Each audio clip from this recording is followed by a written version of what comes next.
I am at volume 4, page 107. What is that document, sir?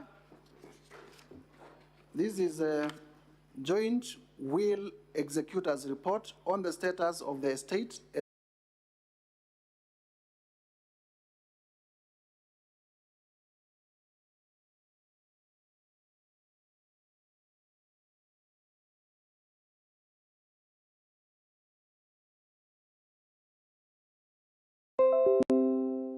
Then Kuruwitu Home Resort. Yes. And it says as follows. The resort was sold to Kuruwitu Properties Limited for Kenya shillings 250. What page is that volume? That's This volume is 4. Volume 4, Mr. Speaker, page 107 of 484.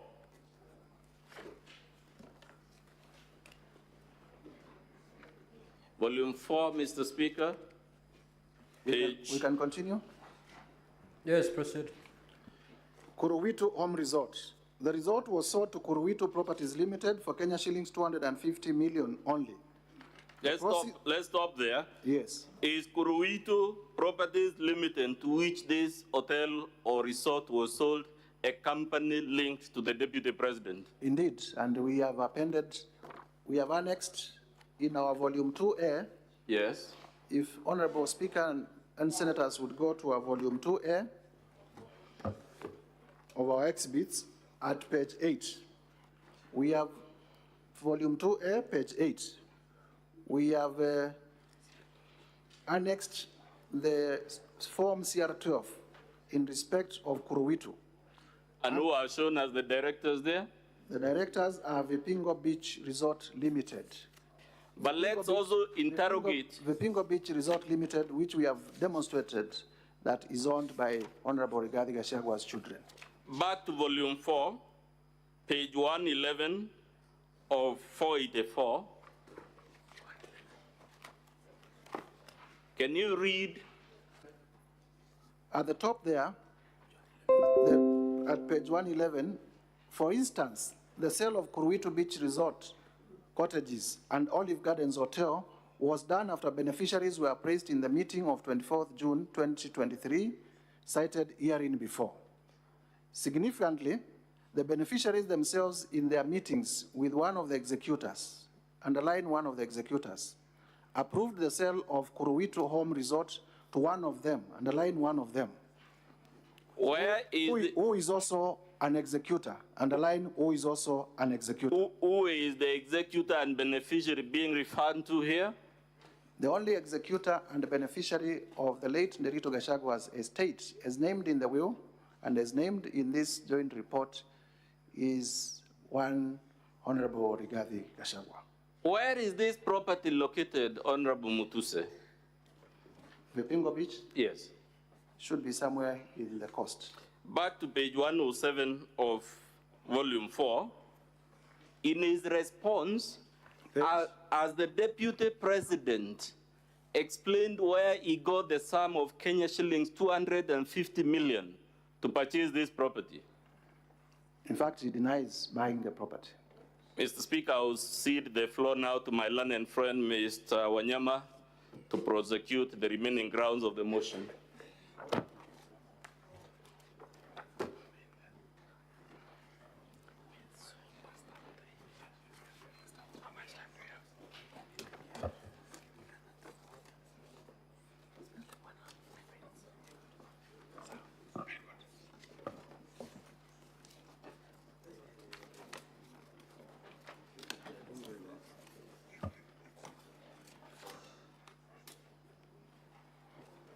Mr. Speaker, with your permission, I'll proceed from where my colleague Mdomi has left.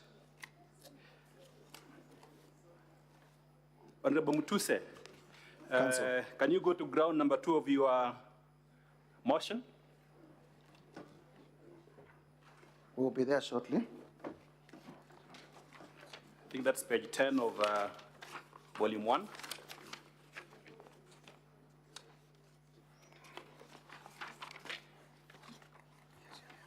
Here we are. Yes, what is the nature of this ground? What are you complaining about?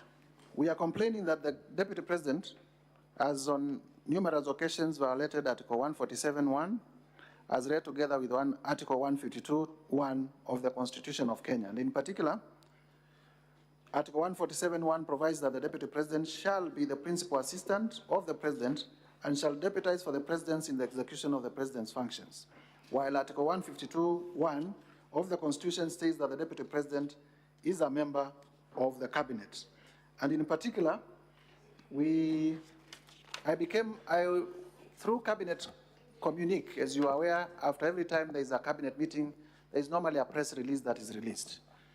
And we were aware of a decision of the Cabinet of the 30th April 2024, where the Cabinet passed a resolution to evacuate members of the public for their own safety from the 30-meter riparian zone of the Nairobi River. Yes. And when that decision was made, insofar as I understand processing of business in the Cabinet, the Deputy President sat in Cabinet. The Deputy President is one who chairs Cabinet subcommittees which process business before going to Cabinet, and therefore, to my own understanding, he was fully involved in the making of that decision. However, okay, just to cut you short because of time, the allegation is that the Deputy President has been undermining the President. Yes. Do you have evidence in your motion that support this allegation? Yes, I have evidence. Which evidence is this? The evidence is in respect of the Cabinet resolution regarding the evacuation of the riparian, of the settlers around the riparian area, in that area, and our evidence is contained in the affidavit of Ms. Mercy Wanjau. Where is this affidavit of Mercy Wanjau? The affidavit of Mercy Wanjau is to be found on page 78 to 80 of volume 1. Has the DP admitted these allegations? Yes, the DP has admitted the allegation to say there was a Cabinet resolution, but he went against it. Where is the admission contained for purpose of the answer? The admission by the Deputy President? If you look at paragraphs 10.1.1 and 10.1.3 of the DP's response. Yeah. Volume and page. Volume 6, Uh-huh. page 19 of 534. Paragraph 10.1.1, he says as follows. The Office of the Deputy President has undertaken extensive engagement with all parties in regard to the Cabinet decision on eviction, which I fully support, including the Nairobi River, which is an entity under the ODP. Okay. I think we can hold, we can stop there. So yes. In your opinion, as the move of the motion, can the government of Kenya function if the Deputy President and the President are not reading from the same page? It will be very difficult for the government to function and to deliver effectively to the people of Kenya when the two highest office holders are reading from different scripts, and especially when the Deputy President, for political expedience, would disown decisions of the Cabinet in a meeting that he sat through to make a decision. Yeah, thank you very much. Now, you have you annexed any videos to prove this allegation? Yes, indeed. Video number? We have annexed video number 10. Video number 10. Video number 10. And also video number 10. What does video number 10, what is it all about?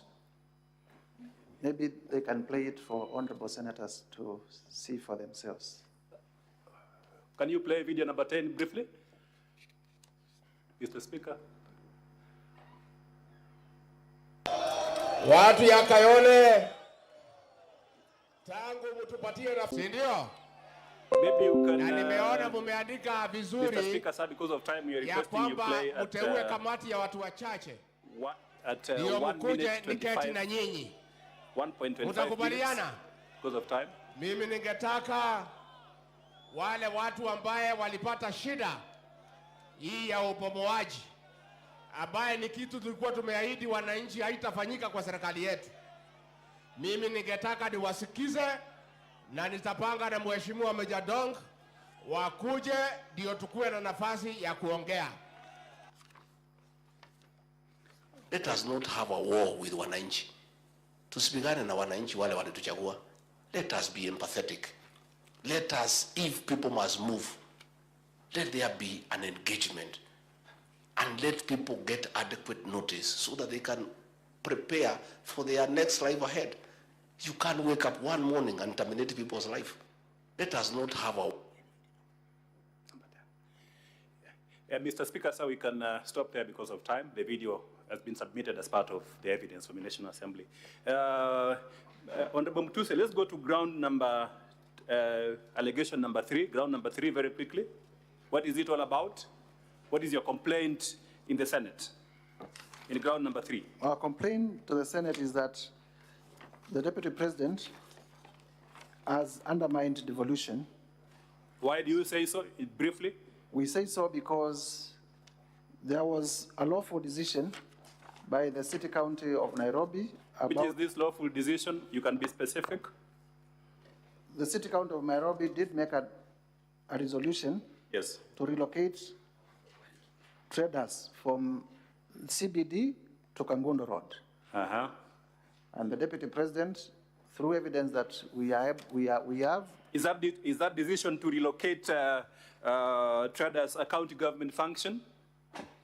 yes, and Senate, because it is a house that is created under Article 96 to protect the interests of counties, would take notice that markets under Schedule 4 is an exclusive function of counties. Yes.